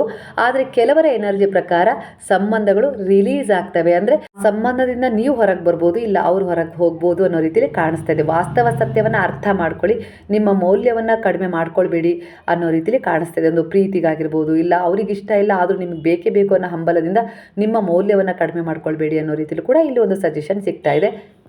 ಒಟ್ಟಾರೆಯಾಗಿ ಈಗಿನ ಮನಸ್ಥಿತಿಯ ಪ್ರಕಾರ ನೀವು ಬದಲಾವಣೆಯ ಹಂತದಲ್ಲಿದ್ದೀರಾ. ಕೆಲಸದಲ್ಲಿ ಅಸಮಾಧಾನ ಇದ್ದರೂ ಕೂಡ, ಅಸ್ಥಿರತೆ ಇದ್ದರೂ ಕೂಡ ಅದು ಶಾಶ್ವತವಾಗಿರೋದಿಲ್ಲ. ಅಂದರೆ ಸಮಯ ಅದನ್ನು ಬದಲಾಯಿಸುತ್ತೆ. ನಿಮ್ಮ ನಂಬಿಕೆಗೆ ಅನುಸಾರವಾಗಿ ಗುರುವಿನಲ್ಲಿ ದೃಢವಾದ ನಂಬಿಕೆ ಇಟ್ಟಿದ್ದೀರಾ, ಆ ಗುರು ನಿಮ್ಮನ್ನು ಕೈ ಬಿಡೋದಿಲ್ಲ. ಒಂದಲ್ಲ ಒಂದು ರೀತಿಲಿ ನಿಮ್ಮನ್ನು ಅವ್ರು ಮುಂದುವರಿಸಲಿಕ್ಕೆ ಪ್ರಯತ್ನ ಪಡ್ತಾನೇ ಇದ್ದಾರೆ. ಎಲ್ಲೋ ಒಂದು ರೀತಿಲಿ ಹೊಸ ಅವಕಾಶ ಕೂಡ ಬರ್ತದೆ 3-6 ತಿಂಗಳಲ್ಲಿ ಅನ್ನೋ ರೀತಿಲಿ ಕಾಣಿಸ್ತದೆ. ಹೊಸ ಕೌಶಲ್ಯ ಕಲಿಯುವುದು ಬಹಳ ಮುಖ್ಯ. ಅಂದರೆ ಒಂದೇ ಒಂದು ಕೆಲಸವನ್ನು ಮಾಡ್ತಾ ಇದ್ರಿ, ಅದರಲ್ಲೇ ನೀವು ಇದ್ದೀರಾ. ಆದರೆ ಇಲ್ಲಿ ಯಾವ ರೀತಿ ಮೆಸೇಜ್ ಸಿಗ್ತಾ ಇದೆ ಅಂದರೆ ಹೊಸ ಕೋರ್ಸ್ಗಳನ್ನು ಯಾವುದನ್ನಾದರೂ ನೀವು ತೊಗೊಳ್ರಿ ಮಧ್ಯದಲ್ಲಿ, ಅದೇ ಒಂದು ಕೆಲಸವನ್ನು ನಂಬೇಡಿ. ಅದು ಎಲ್ಲೋ ಒಂದು ರೀತಿಯಲ್ಲಿ ಬದಲಾವಣೆಯನ್ನು ಇಲ್ಲ ಹೊಸ ಜನರನ್ನು, ಹೊಸ ಒಂದು ಎನರ್ಜಿಯನ್ನು ಕನೆಕ್ಟ್ ಮಾಡಿಕೊಡುತ್ತೆ. ಅಂದರೆ ಒಂದು ಹಳೆಯ ವಿಚಾರಕ್ಕೆ ಅದೇ ಇರಲಿ ಅನ್ನೋ ರೀತಿಲಿ ಆ ವಿಚಾರಕ್ಕೆ ಅಂಟ್ಕೊಳ್ಬೇಡಿ ಅನ್ನೋ ರೀತಿಯಲ್ಲಿ ಕಾಣಿಸ್ತಾ ಇದೆ. ಅಂದರೆ ಏನಾದರೂ ಒಂದು ಕೋರ್ಸ್ಗಳನ್ನು ಮಾಡಿ ತಾಳ್ಮೆ ಇಡಿ, ಸಮಯ ಸರಿಯಾಗಿ ಕೆಲಸ ಮಾಡ್ತಾ ಇದೆ ನಿಮ್ಮ ಪರವಾಗಿ, ನಾನು ನಿಮ್ಮ ಜೊತೆಗಿದ್ದೀನಿ ಅನ್ನೋ ರೀತಿಯಲ್ಲಿ ಸಲಹೆ ಕೂಡ ಇಲ್ಲಿ ಭಗವಂತನ ಆಶೀರ್ವಾದದ ಮೂಲಕ ನಿಮಗೆ ಸಿಗ್ತಾ ಇದೆ. ಭಯದಿಂದ ಅಲ್ಲ, ನಿಮ್ಮ ಒಂದು ಒಳ್ಳೆಯ ನಿರ್ಧಾರದಿಂದ ನೀವು ಮುಂದೆ ಹೋಗಲಿಕ್ಕೆ ತೀರ್ಮಾನ ಮಾಡಿ. ನನ್ನ ಸಲಹೆ ನಿಮಗೆ ನಿರಂತರವಾಗಿ ಸಿಗ್ತಾ ಹೋಗುತ್ತೆ ಅನ್ನೋ ರೀತಿಯಲ್ಲಿ ಇಲ್ಲಿ ಗುರು ನಿಮಗೆ ಸಜೆಷನ್ ಕೂಡ ಕೊಡ್ತಾ ಇದ್ದಾರೆ. ಅಫರ್ಮೇಷನ್ ಮಾಡ್ಕೊಳ್ಳಿ, ನನ್ನ ವೃತ್ತಿ ಜೀವನದಲ್ಲಿ ಸರಿಯಾದ ದಾರಿ ನನಗೆ ತೆರೆದುಕೊಳ್ತಾ ಇದೆ, ಗುರು ನನಗೆ ಸಹಾಯ ಮಾಡ್ತಾ ಇದ್ದಾರೆ, ನಾನು ಕಲಿತ ವಿದ್ಯೆ ಹಾಗೆ ನಾನು ಪಟ್ಟ ಶ್ರಮ ಯಾವತ್ತಿಗೂ ಕೂಡ ನನ್ನ ಕೈ ಬಿಡೋದಿಲ್ಲ ಅನ್ನೋ ರೀತಿಯಲ್ಲಿ ಅಫರ್ಮೇಷನ್ ಮಾಡಿ. ಹಾಗೆ ಇಲ್ಲಿ ತಾಯಿ ಜೊತೆಗಿನ ಸಂಬಂಧದಲ್ಲಿ ಕಾರ್ಮಿಕ ಬಂಧನ ಗಟ್ಟಿಯಾಗಿದೆ, ಪ್ರೀತಿ ಇದೆ, ಆದರೆ ಹೇಳಲಾಗದ ಭಾವನೆಗಳು ಕೂಡ ಇದ್ದಾವೆ. ಅಂದರೆ ನಿಮ್ಮ ಅಮ್ಮನ ಹತ್ರನೇ ನಿಮ್ಮ ಹತ್ರ ಹೇಳ್ಕೊಳ್ಳೋಕ್ಕಾಗದೇ ಇರುವಂಥ ಭಾವನೆಗಳು ನಿಮ್ಮನ್ನು ಎಲ್ಲೋ ಒಂದು ರೀತಿಲಿ ಕಾಡ್ತಾ ಇದ್ದಾವೆ ಅನ್ನೋ ರೀತಿಲಿ ಕಾಣಿಸ್ತಾ ಇದೆ. ಆದರೆ ಇಲ್ಲಿ ಯಾವ ರೀತಿ ಅಂದರೆ ಈ ಒಂದು ನೋವಿನಿಂದ, ಈ ಒತ್ತಡದಿಂದ ನೀವು ಹೊರಗೆ ಬರಬೇಕು. ಹಾಗೆ ನೀವು ಅಂದ್ಕೊಂಡಿದ್ದು ನಿಮ್ಮ ಜೀವನದಲ್ಲಿ ಕೆಲವು ಬಾರಿ ನಡಿಬೇಕು ಅಂದರೆ ನಿಮ್ಮ ತಾಯಿ ಹತ್ರ, ತಂದೆ ಹತ್ರ ನೀವು ಆ ವಿಚಾರವನ್ನು ಹೇಳ್ಕೊಂಡು ಅಳಬೇಕು ಅನ್ನೋ ರೀತಿಲಿ ಕಾಣಿಸ್ತಾ ಇದೆ ಎನರ್ಜಿ. ಆಗ ನೋಡಿ ನಿಮಗೆ ಈ ಒಂದು ಕಮೆಂಟ್ ಮಾಡೇ ತಿಳಿಸ್ತೀರ ನೀವು. ಯಾಕೆ ಅಂದರೆ ನೀವು ಅತ್ತಾಗ, ನೀವು ಹೇಳ್ಕೊಂಡಾಗ ಆ ಒಂದು ಏನು ಸಮಸ್ಯೆಯಲ್ಲಿ ನೀವು ಸಿಕ್ಕಾಕೊಂಡಿದ್ರೆ ಆ ಸಮಸ್ಯೆಯ ಒಂದು ಬ್ಲಾಕೇಜ್ ಎನರ್ಜಿ ರಿಮೂವ್ ಆಗುತ್ತೆ. ಅದರಿಂದ ನೀವು ಹೊರಗೆ ಬರ್ತೀರಾ ಅಂತ ಹೇಳಿ ಇಲ್ಲಿ ಎನರ್ಜಿ ಕಾಣಿಸ್ತಿದೆ. ಹಾಗಾಗಿ ನೀವು ಅವ್ರ ಹತ್ರ ಹೇಳ್ಕೊಳಕ್ಕೆ ಆಗ್ತಾ ಇಲ್ಲ ಅನ್ನೋ ಒಂದು ವಿಚಾರವನ್ನು ಅವ್ರ ಹತ್ರ ಹೇಳ್ಕೊಳ್ಳಿ. ನಿಮ್ಮ ಅಪ್ಪ ಅಮ್ಮನ ಹತ್ರ ನೀವು ಹೇಳ್ಕೊಳ್ಳಿ ಅನ್ನೋ ರೀತಿಲೇ ಕಾಣಿಸ್ತಾ ಇದೆ. ಯಾಕಂದರೆ ನಿಮ್ಮ ಒಂದು DNA ಏನಿದೆಯಲ್ಲ, ಅಂದರೆ ಕರುಳ ಬಳ್ಳಿ ಅಂತಾರಲ್ಲ, ಆ ರೀತಿ ಅವರಿಗೆ ಏನು ಅಂದರೆ ಅವರ ಬ್ಲೆಸ್ಸಿಂಗು ನಿಮ್ಮ ಈ ಒಂದು ಕಂಟಕವನ್ನು ದೂರ ಮಾಡುತ್ತೆ. ನಿಮ್ಮ ಜೀವನದಲ್ಲಿರುವ ಸಮಸ್ಯೆ, ಬ್ಲಾಕೇಜ್ಗಳನ್ನು, ಆ ನೋವನ್ನು ಅಂತ್ಯಗೊಳಿಸುತ್ತೆ. ಹಾಗಾಗಿ ನೀವು ಹೇಳ್ಕೊಳ್ಳೇಬೇಕು, ಪ್ರಯತ್ನ ಪಡಿ ಅನ್ನೋ ರೀತಿಲಿ ಕೂಡ ಎನರ್ಜಿ ಕಾಣಿಸ್ತಾ ಇದೆ. ಪ್ರಯತ್ನ ಪಡಿ. ಪ್ರೀತಿಯ ಬಗ್ಗೆನೇ ಆಗಿರ್ಬೋದು, ಯಾವುದೋ ಒಂದು ಮೋಸದ ಬಗ್ಗೆನೇ ಆಗಿರ್ಬೋದು, ಇಲ್ಲ ನಿಮಗೆ ದೈಹಿಕ ಮಾನಸಿಕವಾಗಿ ಯಾವ ರೀತಿ ಒಂದು ನೋವು ಆಗ್ತಾ ಇದೆಯೋ ಅದರ ವಿಚಾರ ಆಗಿರ್ಬೋದು, ಇಲ್ಲ ಎಲ್ಲೋ ಒಂದು ಪಯಣದಲ್ಲಾಗಿರ್ಬೋದು, ಇಲ್ಲ ಎಲ್ಲೋ ಹೋದಾಗ ಆಗಿರ್ಬೋದು, ಒಂದು ಘಟನೆ ನಡೆದಿದ್ದು ಅದನ್ನು ಕೂಡ ಹೇಳ್ಕೊಳ್ಳಿ ಅನ್ನೋ ರೀತಿಯಲ್ಲಿ ಕಾಣಿಸ್ತಾ ಇದೆ. ಯೋಚಿಸಿ. ಹಾಗೆ ಅವರ ಹೃದಯದಲ್ಲಿ ನಿಮ್ಮ ಬಗ್ಗೆ ಒಂದು ಚಿಂತೆ ಹೆಚ್ಚಾಗಿದೆ ಈ ಸಮಯದಲ್ಲಿ, ಅದನ್ನು ಅವ್ರು ಹೇಳ್ಕೊಳ್ಳೋಕ್ಕಾಗ್ತಾಯಿಲ್ಲ. ಅವರು ಕೂಡ ಒಳಗಿನಿಂದ ಎಲ್ಲೋ ಒಂದು ರೀತಿಲಿ ಸಂದೇಹಕ್ಕೆ, ನೋವಿಗೆ ಒಳಗಾಗಿದ್ದಾರೆ. ಅವರಿಗೂ ಕೂಡ ಒಂದು ಸ್ಪಷ್ಟತೆ ಸಿಗುತ್ತೆ, ಅವರಿಂದ ನಿಮಗೆ ಸಮಾಧಾನ ಸಿಗುತ್ತೆ. ಇಬ್ಬರ ಒಂದು ಬ್ಲಾಕೇಜ್ಗಳು ಬ್ಲಾಕೇಜ್ಗಳು ಕೂಡ ರಿಮೂವ್ ಆಗ್ತವೆ. ಅವರು ಕೊರಗು ತೋರಿಸದ ನೋವು ಒಳಗಿದೆ ಅನ್ನೋ ರೀತಿಯಲ್ಲಿ ಕಾಣಿಸ್ತಾ ಇದೆ. ಅವರ ಎದುರಿಗೆ ನಿಮ್ಮ ಒಂದು ನೋವು ಆಗಿರ್ಬೋದು, ಮೋಸ ಆಗಿರ್ಬೋದು, ಇಲ್ಲ ವಿಚಾರ ಆಗಿರ್ಬೋದು ಹೇಳಿದರೆ ನಿಮಗೆ ಎಲ್ಲೋ ಒಂದು ರೀತಿಲಿ ಅವರಿಗೆ ನೋವು ಕೊಡಬಾರ್ದು ಅನ್ನೋದಿರ್ಬೋದು, ಇಲ್ಲ ಅಂದರೆ ನಾನು ಹೀಗೆ ಮಾಡಿದ್ನಲ್ಲ ಅದ್ರ ಬಗ್ಗೆ ಅವ್ರು ಏನು ತಿಳ್ಕೊಳ್ತಾರೆ ಅನ್ನೋ ರೀತಿಲಿ ಇರ್ಬೋದು. ಆದರೆ ನೀವು ಹೇಳೋಕ್ಕಾಗ್ತಾ ಇಲ್ಲ. ಆದರೂ ಕೂಡ ಅವರೊಳಗೂ ಒಂದು ನೋವಿದೆ. ನನ್ನ ಮಗಳು ಇಲ್ಲ ನನ್ನ ಮಗ ನನ್ನ ಹತ್ರ ಏನೂ ಹೇಳ್ತಾ ಇಲ್ಲ ಅನ್ನೋ ರೀತಿಲಿ ನೋವಿದೆ. ಆದರೆ ಇಬ್ರಿಗೂ ಒಬ್ರು ಹೇಳ್ಕೊಳ್ತಾ ಇಲ್ಲ. ಅದಕ್ಕೆ ಒಂದು ಬ್ಲಾಕೇಜ್ಗಳು ಕಾಣಿಸ್ತಾ ಇದ್ದಾವೆ. ಹೇಳ್ಕೊಳ್ಳೋಕ್ಕೆ ಪ್ರಯತ್ನ ಪಡಿ. ನಿಮ್ಮ ಒಂದು ಸಣ್ಣ ಪ್ರೀತಿಯ ಮಾತು ಅವರಿಗೊಂದು ದೊಡ್ಡ ಔಷಧಿ. ಆ ಔಷಧಿ ನಿಮ್ಮ ಬಾಡಿಗೂ ಕೂಡ ಕೆಲಸ ಮಾಡುತ್ತೆ ಔಷಧಿಯ ರೂಪದಲ್ಲಿ. ತಾಯಿ ಜೊತೆಗಿನ ಸಂಬಂಧ ನಿಮ್ಮ ಜೀವನದ ಶಕ್ತಿಯ ಮೂಲವಾಗಿದೆ. ಅದನ್ನು ಅರ್ಥಕೊಳ್ಳಿ. ಹಾಗೆ ಅಫರ್ಮೇಷನ್ ಮಾಡಿ, ನಾನು ನನ್ನ ತಾಯಿ ಜೊತೆ ಪ್ರೀತಿ ಮತ್ತು ಶಾಂತಿಯನ್ನು ಹರಡುತ್ತೇನೆ. ಅದು ತಾಯಿ ಆಗಿರ್ಬೋದು, ಇಲ್ಲಾಂದರೆ ತಂದೆ ಆಗಿರ್ಬೋದು. ತಾಯಿ ತಂದೆ ಇಲ್ಲ ಅಂದರೆ ಬಾಬಾರವರೇ ನಿಮ್ಮ ತಾಯಿ ಅಂಥೇಳಿ ಅವ್ರ ಹತ್ರನೇ ಹೇಳ್ಕೊಳ್ಳಿ. ಆಧ್ಯಾತ್ಮಿಕ ದಾರಿ. ಇಲ್ಲಿ ನೀವು ಆಧ್ಯಾತ್ಮಿಕವಾಗಿ ಎಚ್ಚರವಾಗ್ತಾ ಇರುವ ಹಂತದಲ್ಲಿದ್ದೀರಾ. ಅಂದರೆ ಆಧ್ಯಾತ್ಮಿಕವನ್ನೇ ಈಗ ತುಂಬ ನಂಬಿದ್ದೀರಾ. ನಿಮ್ಮ ಜೀವನದಲ್ಲಿ ಇವೆಲ್ಲ ಒಂದು ಸಮಸ್ಯೆಗಳಾಗಿರ್ಬೋದು, ಮೋಸ ಆಗಿರ್ಬೋದು, ಈ ಒಂದು ಘಟನೆ ನಡೀತಿದ್ರೆ ನೀವು ಈ ದಾರಿಗೆ ಬರ್ತಾನೆ ಇರಲಿಲ್ಲ. ನಿಮ್ಮ ದಾರಿಯೇ ಬೇರೆ ಕಡೆ ಇತ್ತು. ಆದರೆ ನಿಮ್ಮ ಆತ್ಮದ ಉದ್ದೇಶ ನೀವು ಈ ದಾರಿಗೆ ಬರಬೇಕು ಅಂತಲೇ ಇತ್ತು. ಹಾಗಾಗಿ ಇವೆಲ್ಲ ಒಂದು ಅಡೆತಡೆ, ನೋವು, ಸಮಸ್ಯೆಗಳ ಬಂದು ನಿಮ್ಮ ಜೀವನದಲ್ಲಿ ನೀವು ಈ ಕಡೆ ಬರಲಿಕ್ಕೆ ಸಾಧ್ಯವಾಗಿದೆ. ಇವೆಲ್ಲವೂ ಒಂದು ಸೂಚನೆಗಳಾಗಿದ್ದಾವೆ ಅನ್ನೋ ರೀತಿಯಲ್ಲಿ ಕಾಣಿಸ್ತಾ ಇದೆ. ನೀವು ಲೈಟ್ ವರ್ಕರ್ ಎನರ್ಜಿಯನ್ನು ಹೊಂದಿದ್ದೀರಾ ಅನ್ನೋ ರೀತಿಯಲ್ಲಿ ಕಾಣಿಸ್ತಾ ಇದೆ. ಹಾಗೆ ಮೆಡಿಟೇಷನ್, ಮಂತ್ರ, ಹಾಗೆ ಒಂದು ಮೌನ ನಿಮಗೆ ಬಹಳ ಸಹಾಯಕವಾಗಿ ಕೆಲಸ ಮಾಡ್ತಾ ಇದೆ. ಈ ಸಮಯದಲ್ಲಿ ಹೊರಗಿನ ಗುರುಗಿಂತ ಒಳಗಿನ ಧ್ವನಿಯನ್ನು ನೀವು ಕೇಳಬೇಕು ಅನ್ನೋ ರೀತಿಯಲ್ಲಿ ಕಾಣಿಸ್ತಾ ಇದೆ. ಅಂದರೆ ಬೇರೆಯವರ ಸಜೆಷನ್ಗಿಂತ ನಿಮ್ಮೊಳಗೆ ಇದ್ದಾರೆ ಬಾಬಾ, ಅವರ ಮಾತನ್ನು ಕೇಳಿ. ನೀವು ದಾರಿ ಹುಡುಕ್ತಾ ಇಲ್ಲ, ದಾರಿ ನಿಮ್ಮಲ್ಲೇ ಇದೆ ಅನ್ನೋ ರೀತಿಯಲ್ಲಿ ಕೂಡ ಇಲ್ಲಿ ಎನರ್ಜಿ ಕಾಣಿಸ್ತಾ ಇದೆ. ನಾನು ನನ್ನ ಆತ್ಮದ ಮಾರ್ಗವನ್ನು ನಂಬ್ತೀನಿ, ನನ್ನ ಗುರುವಿನ ಉಪದೇಶಗಳಂತೆ ನಾನು ನಡ್ಕೊಳ್ತೀನಿ ಅನ್ನೋ ರೀತಿಯಲ್ಲಿ ಅಫರ್ಮೇಷನ್ ಮಾಡಿ. ಖಂಡಿತ ಅಂತಿಮವಾಗಿ ನಿಮಗೆ ಒಂದು ಒಳ್ಳೆಯ ಅದ್ಭುತವಾದ ಪರಿವರ್ತನೆ ಸಿಗುತ್ತೆ.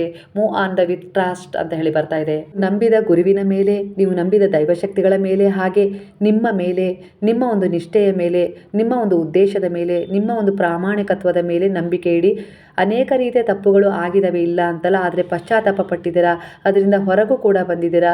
ಆ ತಪ್ಪುಗಳನ್ನು ಸುಧಾರಿಸ್ಕೊಳ್ತಾನೂ ಇದ್ದೀರಾ. ಹಾಗೆ ಯಾವುದು ಸರಿ ಯಾವುದು ತಪ್ಪು ಅಂತೇಳಿ ಗುರುತಿಸುವ ಸಕ್ಷಮತೆನ ಗುರು ಕೊಟ್ಟಿದ್ದಾರೆ. ಒಟ್ಟಾರೆಯಾಗಿ ಅವರು ನಿಮ್ಮ ಜೀವನದಲ್ಲಿ ಬಂದ ಮೇಲೆ ನಿಮ್ಮ ಜೀವನ ಅದ್ಭುತವಾಗಿ ಬದಲಾವಣೆಯನ್ನು ಕಂಡುಕೊಂಡಿದೆ. ಅದ್ರ ಜೊತೆಗೆ ಅವರು ಆಗಾಗ ನಿಮಗೆ ಕಾಣಿಸುವುದರ ಮೂಲಕ ಆಗಿರ್ಬೋದು, ಇಲ್ಲ ಯಾವುದೋ ಒಂದು ವಸ್ತುವಿನ ಮೂಲಕ ನಿಮ್ಮ ಹತ್ರ ಬರೋ ಮೂಲಕ ಆಗಿರ್ಬೋದು, ನಾನು ನಿನ್ನ ಜೊತೆಗಿದ್ದೀನಿ ಅನ್ನೋ ರೀತಿಯಲ್ಲಿ ಆತ್ಮವಿಶ್ವಾಸ, ಧೈರ್ಯವನ್ನು ತುಂಬ್ತಾ ಇದ್ದಾರೆ. ನೀವು ಅವರಲ್ಲಿ ಯಾವ ರೀತಿ ಒಂದು ಪ್ರಾರ್ಥನೆ ಇಟ್ಟಿದ್ದೀರಲ್ಲ, ಆ ಪ್ರಾರ್ಥನೆಗಳು ವ್ಯರ್ಥ ಆಗಿಲ್ಲ. ಅವು ಫಲದ ರೂಪದಲ್ಲಿ ನಿಮ್ಮ ಬಳಿಯೇ ಬದಲಾವಣೆಯಾಗಿ ಬರ್ತಾ ಇದ್ದಾವೆ. ಹಾಗೆ ನಿಮ್ಮ ನೋವು, ನಿಮ್ಮ ಒಂದು ಆಲಸ್ಯ, ಸೋಮಾರಿತನ ಏನಿತ್ತು ನಿಮ್ಮ ಮನಸ್ಸಲ್ಲಿ, ಅವೆಲ್ಲ ವಿಚಾರಗಳನ್ನು, ನೋವಾಗಿರ್ಬೋದು, ಯಾರು ಕೊಟ್ಟ ಒಂದು ವಂಚನೆಯ ಒಂದು ಹಿಂಡುವಿಕೆಯ ನೋವಾಗಿರ್ಬೋದು, ಅವೆಲ್ಲವನ್ನು ದುನಿಯಲ್ಲಿ ಹಾಕಿ ಸುಡ್ತಾ ಇದ್ದಾರೆ. ಇದರಿಂದ ನಿಮ್ಮ ಮನಸ್ಸು ಹಗುರವಾಗ್ತಾ ಇದೆ. ಎಲ್ಲೋ ಒಂದು ರೀತಿಯಲ್ಲಿ ಪಾಸಿಟಿವ್ ಆಗಿ ನೀವು ನಿಮ್ಮನ್ನು ಮುಂದೆ ತಗೊಂಡು ಹೋಗಲಿಕ್ಕೆ ನಂಬ್ತಾ ಇದ್ದೀರಾ. ಈಗ ಆ ದಾರಿಯನ್ನು ಹೋಗೋಣ, ಇದೇ ಅಲ್ಲ ನನ್ನ ಜೀವನ, ಮುಂದೆ ಕೂಡ ಒಳ್ಳೆಯ ಒಂದು ದಾರಿ ಇದೆ, ನನ್ನ ಜೊತೆ ಇದ್ದಾರೆ ಬಾಬಾ ಅನ್ನೋ ರೀತಿಯಲ್ಲಿ ಮುಂದುವರಿಲಿಕ್ಕೆ ಎಲ್ಲ ರೀತಿಯ ಒಂದು ಪ್ಲ್ಯಾನ್ ಮಾಡ್ಕೊಂಡಿದ್ದೀರಾ. ಡಿವೈನ್ ಟೈಮಿಂಗ್ ಅಂದರೆ ದೈವಿಕ ಸಮಯ ಆಧಾರಿತವಾಗಿದೆ ನಿಮ್ಮ ಜೀವನದಲ್ಲಿ ಈ ಸಮಯದಲ್ಲಿ. ಹಾಗೆ ಇಂದಿನಿಂದ 3 ತಿಂಗಳ ಒಳಗೆ ನೀವು ಅಂದ್ಕೊಂಡಿರುವ ವಿಚಾರದಲ್ಲಿ ನಿಮಗೆ ಒಂದು ಶುಭ ಸುದ್ದಿ ಸಿಗುತ್ತೆ. ಹಾಗೆ ಕ್ಲಾರಿಟಿ ಸಿಗುತ್ತೆ. ಒಂದು ವಿಚಾರದಲ್ಲಿ ಮುಂದೆ ಹೋಗಲಿಕ್ಕೆ ನಿಮಗೆ ಒಂದು ದಾರಿ ಕೂಡ ತೆರೆದುಕೊಳ್ಳುತ್ತೆ, ಒಂದು ಸಹಾಯ ಕೂಡ ಸಿಗುತ್ತೆ ಅನ್ನೋ ರೀತಿಯಲ್ಲಿ ಕಾಣಿಸ್ತಿದೆ. ಮನಸ್ಸಿನ ಗೊಂದಲ ಕಡಿಮೆ ಆಗ್ತದೆ. ಹಳೆಯ ವಿಷಯಕ್ಕೆ ಒಂದು ಕ್ಲಾರಿಟಿ ಕೂಡ ಯಾರೋ ಬಂದು ನೀಡ್ತಾರೆ. ಒಂದು ನಿರ್ಧಾರ ತೆಗೆದುಕೊಳ್ಳುವ ಸ್ಥಿತಿ ಕೂಡ ಬರುತ್ತೆ, ಅದಕ್ಕೆ ಸಹಾಯ ಕೂಡ ಸಿಗುತ್ತೆ. ಒಟ್ಟಾರೆಗೆ ಹೊಸ ಸಂವಹನ ಸಂದೇಶ ನಿಮಗೆ ಎದುರಾಗ್ತಾ ಇದೆ. ಸಂಬಂಧ ಅಥವಾ ಜೀವನದ ದಾರಿಯಲ್ಲಿ ತಿರುವುಗಳು ಉಂಟಾಗ್ತವೆ. ಯಾರಿಂದ ನಿಮಗೆ ನೋವಾಗಿತ್ತೋ, ಒಂದು ಚೈನ್ ಥರ ನೀವು ಯಾವ ಒಂದು ಸೆಳೆತದಲ್ಲಿ, ಒಂದು ಸುಳಿವಿನಲ್ಲಿ ಸಿಕ್ಕಾಕೊಂಡಿದ್ರೋ ಅದರಿಂದ ಹೊರಗೆ ಬರ್ತೀರಾ. ಅಲ್ಲಿ ನಿಮಗೆ ಒಂದು ಪಾಸಿಟಿವ್ ಎನರ್ಜಿಯಿಂದ ನೀವು ಜೀವಿಸಲಿಕ್ಕೆ ಮತ್ತೆ ಒಂದು ದಾರಿ ತೆರೆದುಕೊಡುತ್ತೆ ಅನ್ನೋ ರೀತಿಯಲ್ಲಿ ಕಾಣಿಸ್ತಾ ಇದೆ. ನೀವು ನಿಮ್ಮ ಮೌಲ್ಯವನ್ನು ಅರಿಯುವ ಸಮಯ ಕೂಡ ಈಗ ಬಂದಿದೆ ಅನ್ನೋ ರೀತಿಯಲ್ಲಿ ಕಾಣಿಸ್ತಿದೆ. ಸ್ಥಿರತೆ ಉಂಟಾಗುತ್ತೆ. ಪ್ರೀತಿ ಅಥವಾ ಕೆಲಸದಲ್ಲಿ ನನ್ನ ಭಾವನೆಗಳು ಸರಿಯಾದ ದಾರಿಯಲ್ಲಿ ಹೋಗ್ತಾ ಇದ್ದಾವೆ ಅನ್ನುವ ರೀತಿ ನಿಮಗೆ ಒಂದು ಅರ್ಥ ಆಗುತ್ತೆ. ಭಯಕ್ಕಿಂತ ಶಾಂತಿ ಹೆಚ್ಚಿನ ಕೆಲಸ ಮಾಡುತ್ತೆ ನಿಮ್ಮ ಜೀವನದಲ್ಲಿ ಮುಂದೆ ಹೋಗಲಿಕ್ಕೆ. ಈ ಸಮಯ ಒಂದು ರೇಖೆ ಯಾವ ರೀತಿ ಇದೆ ಅಂದರೆ, ನಿಮ್ಮ ಆತ್ಮದ ಧ್ವನಿಯನ್ನು ನೀವು ಕೇಳಿದರೆ ಅದು ವೇಗವಾಗುತ್ತೆ. ಅಂದರೆ ಮುಂದಿನ ದಾರಿ ತಾನಾಗಿಯೇ ತೆರೆದುಕೊಳ್ಳುತ್ತೆ. ಹಾಗಾಗಿ ಬೇರೆಯವರ ಮಾತಿಗಿಂತ ನಿಮ್ಮ ಆತ್ಮ ಸಾಕ್ಷಿಯ ಮಾತನ್ನು ಕೇಳಿ, ಹಾಗೆ ನಿಮ್ಮ ಆತ್ಮ ಪರಮಾತ್ಮ ಬೇರೆ ಬೇರೆ ಅಲ್ಲ, ಅದನ್ನು ನಂಬಿ ಭಾವನೆಗೆ ತಕ್ಕ ಹಾಗೆ ಇಲ್ಲಿ ಒಂದು ಈಗೋ ಕೂಡ ಅಡ್ಡಿ ಬರ್ತಾ ಇದೆ. ಭಯ ಕೂಡ ಇದೆ ಅವರಿಗೆ. ಅಂದರೆ ನಿಮ್ಮನ್ನು ಎಲ್ಲಿ ಕಳ್ಕೊಂಡು ಬಿಡ್ತೀನೋ ಅನ್ನೋ ರೀತಿಯಲ್ಲಿ ಭಯ ಕೂಡ ಇದೆ. ಅವರ ಮಾತಿಗಿಂತ ಒಳಗೆ ಹೆಚ್ಚು ಯೋಚಿಸ್ತಾ ಇದ್ದಾರೆ ಈಗ ಅವರು. ಅವರ ಉದ್ದೇಶ ತಕ್ಷಣದ ನಿರ್ಧಾರ ಅಲ್ಲ, ಆದರೆ ನಿಮ್ಮ ಪ್ರೆಸೆನ್ಸ್ ಅವರಿಗೆ ಲೈಫ್ ಲೆಸನ್ ಆಗಿದೆ. ಖಂಡಿತ ಅವರು ತಿರುವನ್ನು ಪಡ್ಕೊಳ್ತಾರೆ. ಎಲ್ಲೋ ಒಂದು ರೀತಿಯಲ್ಲಿ ಈಗೋ ಕಾಡ್ತಾ ಇರ್ಬೋದು, ಇಲ್ಲ ಭಯನೂ ಕಾಡ್ತಾ ಇರ್ಬೋದು, ಆದರೆ ಮರಳಿ ಬರ್ತಾರೆ. ಹಾಗೆ ಕೆಲವರ ಎನರ್ಜಿ ಪ್ರಕಾರ ನೀವು ಅವರಿಂದ ದೂರ ಆಗ್ಬೋದು ಅನ್ನೋ ರೀತಿಲೂ ಕಾಣಿಸ್ತಾ ಇದೆ. ಸಂಪರ್ಕ ಅಂತೂ ಖಂಡಿತ ಬರುತ್ತೆ. ಮೆಸೇಜ್ ಆಗಿರ್ಬೋದು, ಕಾಲ್ ಆಗಿರ್ಬೋದು, ಮೀಟಿಂಗ್ ಆಗಿರ್ಬೋದು ನಡೆಯುತ್ತೆ. ಈ ಸಮಯದಲ್ಲಿ ನೀವು ನಿಮ್ಮ ಬೌಂಡ್ರಿಯನ್ನು ಹಿಡಿದಿದ್ರೆ ಈ ಸಮಯದಲ್ಲಿ ಮತ್ತೆ ಕನ್ಫ್ಯೂಷನ್ ಆಗ್ಬಿಡ್ತೀರಾ ಅನ್ನೋ ರೀತಿಯಲ್ಲೂ ಕೂಡ ಕಾಣಿಸ್ತಾ ಇದೆ. ಸತ್ಯವನ್ನು ನೆನಪು ಮಾಡ್ಕೊಳ್ಳಿ, ಕೆಲವು ವ್ಯಕ್ತಿಗಳು, ಕೆಲವು ವಿಚಾರಗಳು ನಿಮ್ಮ ಜೀವನದಲ್ಲಿ ಕೇವಲ ಒಂದು ಪಾಠ ಅಂದರೆ ಟೀಚರ್ ಆಗಿ ಬಂದಿರ್ತಾರೆ ಅಷ್ಟೇ. ಅದು ಪರ್ಮನೆಂಟ್ ಆಗಲಿ ಅಥವಾ ಲೆಸನ್ ಆಗಲಿ ಅನ್ನೋ ರೀತಿಯಲ್ಲಿ ಕಾಣಿಸ್ತಾ ಇದೆ ಎನರ್ಜಿ. ನೀವು ಅದನ್ನು ನಿಮ್ಮದೇ ಆದ ರೀತಿಯಲ್ಲಿ ನೋಡ್ಕೊಳ್ಳಿ. ಈಗ ನೀವು ಚೈಲ್ಡಿಶ್ ಲವ್ ಹಂತ ದಾಟಿದ್ದೀರಾ ಅನ್ನೋ ರೀತಿಯಲ್ಲಿ ಕಾಣಿಸ್ತಾ ಇದೆ. ಅಂದರೆ ಒಂದು ಸಣ್ಣ ಮಕ್ಕಳ ಥರ ಆಡ್ತಾ ಇದ್ರಲ್ಲ, ಅದನ್ನು ದಾಟಿ ಈಗ ನಿಮಗೆ ಒಂದು ಜವಾಬ್ದಾರಿ ಬಂದಿದೆ, ಅರ್ಥ ಆಗ್ತಾ ಇದೆ ಅನ್ನೋ ರೀತಿಯಲ್ಲಿ ಕಾಣಿಸ್ತಾ ಇದೆ. ಅದು ಕೂಡ ಕೆಲವೊಂದು ಸಾರಿ ನಿಮಗೆ ಅಗತ್ಯ ಇತ್ತು, ಹಾಗಾಗಿ ಇಲ್ಲಿ ಅಂತರ ಕೂಡ ಬಂದಿತ್ತು. ಈಗ ಮೆಚ್ಯೂರ್, ಪೀಸ್ಫುಲ್, ಈಕ್ವಲ್ ಲವ್ ನಿಮ್ಮ ಹತ್ರ ಬರ್ತಾ ಇದೆ. ಅಂದರೆ ಈಗ ನಿಮಗೆ ಎಲ್ಲೋ ಒಂದು ರೀತಿಯಲ್ಲಿ ಸರಿಸಮಾನತೆ, ಅಂದರೆ ಹಿಂದೆ ನೀವಿದ್ದದ್ದಕ್ಕೂ ಈಗ ನೀವು ಇದ್ದದ್ದಕ್ಕೂ ಇಬ್ಬರಲ್ಲೂ ತುಂಬ ಒಂದು ಪರ್ಫೆಕ್ಟ್ನೆಸ್ ಕಾಣಿಸ್ತಾ ಇದೆ ಅನ್ನೋ ರೀತಿಯಲ್ಲಿ ಕಾಣಿಸ್ತಾ ಇದೆ. ನೀವು ಕಡಿಮೆ ಕೊಡೋದು, ಹೆಚ್ಚು ನಿರೀಕ್ಷಿಸುವ ಸಂಬಂಧ ಮುಗಿತಾ ಇದೆ ಅಂತ ಅರ್ಥ. ಕೆಲವೊಂದು ಸಾರಿ ನಿಧಾನವಾಗಿ ಬೆಳೆಯುತ್ತೆ, ಡ್ರಾಮಾ ಕಡಿಮೆ, ಸುರಕ್ಷತೆ ಹೆಚ್ಚಾಗತ್ತೆ, ನೀವು ನಿಮ್ಮನ್ನೇ ಕಳೆದುಕೊಳ್ಳುವ ಅಗತ್ಯ ಇಲ್ಲ ಅನ್ನೋ ರೀತಿಯಲ್ಲಿ ಕಾಣಿಸ್ತಾ ಇದೆ. ಕಾರ್ಮಿಕ್ ಲರ್ನಿಂಗ್ ಅಂದರೆ ಕರ್ಮದ ಪಾಠ ಯಾವ ರೀತಿ ಅಂದರೆ ಓವರ್ ಗಿವಿಂಗ್ ನಿಲ್ಲಿಸಿ, ಸೈಲೆನ್ಸ್ ಕೂಡ ಒಂದು ಉತ್ತರ ಅನ್ನೋದನ್ನು ಒಪ್ಕೊಳ್ಳಿ. ಎಲ್ಲರನ್ನ ಉಳಿಸಲು ಹೋಗಿ ನಿಮ್ಮನ್ನು ನೀವು ಕಳೆದುಕೊಳ್ಬೇಡಿ. ಹಿಂದಿನ ಜನ್ಮಕ್ಕೆ ಸಂಬಂಧಪಟ್ಟದ್ದಾಗಿರ್ಬೋದು, ಹಳೆಯ ಬಂಧನದ ಸೂಚನೆಯನ್ನು ಸೂಚಿಸ್ತಾ ಇದೆ. ಆ ವ್ಯಕ್ತಿ ಅಥವಾ ಈ ರೀತಿಯ ಸಂಬಂಧಗಳು ಹಿಂದೆಯೂ ಕೂಡ ಬಂದಿರಬಹುದು. ಈ ಬಾರಿ ಪಾಠ ಕಲಿಯದೇ ಇದ್ದರೆ ಪ್ಯಾಟ್ರನ್ ಮತ್ತೆ ಮರುಕಳಿಸುತ್ತೆ ಅನ್ನೋ ರೀತಿಲಿ ಬರ್ತಾ ಇದೆ. ಕರ್ಮ ಮುಕ್ತಿಗೆ ಕೀಲಿ ಸೆಲ್ಫ್ ರೆಸ್ಪೆಕ್ಟ್. ಪ್ರತಿಯೊಂದಕ್ಕೂ ನೀವೇ ಆ ವಿಚಾರಗಳಿಗೆ ಅಂಟ್ಕೊಳ್ಬೇಡಿ. ಹಾಗೆ ಒಂದು ಅಂತರವನ್ನು ಕಾಯ್ಕೊಳ್ಳಿ. ಹಾಗೆ ನಿಮ್ಮಲ್ಲಿ ಒಂದು ಏನೇ ಕೊಟ್ಟರು ಅದು ಮರುಕಳಿಸಿ ನಿಮಗೆ ಮತ್ತೆ ಸಿಗುತ್ತೆ ಅನ್ನೋ ರೀತಿಲಿ ಕಾಣಿಸ್ತಾ ಇದೆ ರಿಟರ್ನ್ ಗಿಫ್ಟ್ ಮೂಲಕ. ನೀವು ಈ ಸಮಯದಲ್ಲಿ ಏನನ್ನ ಕಾಯ್ತಾ ಇದ್ದೀರೋ ಅದು ನಿಮ್ಮ ಮಟ್ಟಕ್ಕೆ ಬರ್ತಾ ಇದೆ. ದೈವಿಕ ಮಾರ್ಗದರ್ಶನ ಇದು. ಹಾಗೆ ತ್ವರಿತವಾಗಿ ಉತ್ತರಕ್ಕೆ ಒತ್ತಡ ಹಾಕಬೇಡಿ. ನಿಮ್ಮ ದಿನಚರಿಯಲ್ಲಿ ಈ ಒಂದು ವಿಚಾರವನ್ನು ಅಳವಡಿಸ್ಕೊಳ್ಬೇಕು. ಅಂದರೆ ನೀವು ಪಾರ್ಕಲ್ಲಾಗಿರ್ಬೋದು, ಇಲ್ಲ ನಿಮ್ಮ ಮನೆಯ ಸುತ್ತಮುತ್ತ ಇರುವ ಒಂದು ಒಳ್ಳೆಯ ಜಾಗದಲ್ಲಾಗಿರ್ಬೋದು, ನೀವು ನೆಲದ ಮೇಲೆ ಬರಿಗಾಲಲ್ಲಿ ನಡಿಬೇಕು. ಆ ಸಮಯದಲ್ಲಿ ಪ್ರೇ ಮಾಡಬೇಕು. ಹಾಗೆ ನೀವು ನಿಮ್ಮ ಇಚ್ಛೆಯನ್ನು ಮ್ಯಾನಿಫೆಸ್ಟ್ ಮಾಡಬೇಕು ಅಂತಲೇ ಬರ್ತಾರೆ. ಇದು ಖಂಡಿತ ನಿಮಗೆ ಒಂದು ಫಲ ಕೊಡುತ್ತೆ. ಒಂದು ನಿರ್ಧಾರವನ್ನು ಭಯದಿಂದ ಅಲ್ಲ, ಶಾಂತಿಯಿಂದ ತೆಗೆದುಕೊಳ್ಳಿ. ಶಕ್ತಿಶಾಲಿ ಅಫರ್ಮೇಷನ್ ಮಾಡಿ, 21 ದಿನ ಮಾಡಿ. ಈ ರೀತಿಯಾಗಿ ಬರಿಗಾಲಲ್ಲಿ ನೀವು ಒಂದು ಪಾರ್ಕ್ ಇಲ್ಲ ಒಂದು ಶುದ್ಧವಾದ ಒಂದು ಒಳ್ಳೆಯ ಜಾಗದ ನೆಲದ ಮೇಲೆ, ಮಣ್ಣಿನ ಮೇಲೆ ಓಡಾಡ್ತಾ ಒಂದು ಪ್ರೇ ಮಾಡ್ತಾ ಆ ಗುರುವನ್ನು, ನಿಮ್ಮ ಇಷ್ಟ ದೇವರನ್ನು, ಇಲ್ಲ ಬ್ರಹ್ಮಾಂಡವನ್ನು, ಪ್ರಕೃತಿಯನ್ನು, ಪ್ರಾಣಿಯನ್ನು, ಹೂವನ್ನು ನೆನಪು ಮಾಡಿಕೊಂಡು, ನಿಮಗೆ ಇಷ್ಟವಾದ ಬಣ್ಣವನ್ನು ನೆನಪು ಮಾಡಿಕೊಂಡು ಪ್ರೇ ಮಾಡಿ. ಅದು ನಿಮ್ಮ ಮೌಲ್ಯವನ್ನು ಗೌರವಿಸುವ ಪ್ರೀತಿಗೆ ಕಾರಣವಾಗುತ್ತೆ.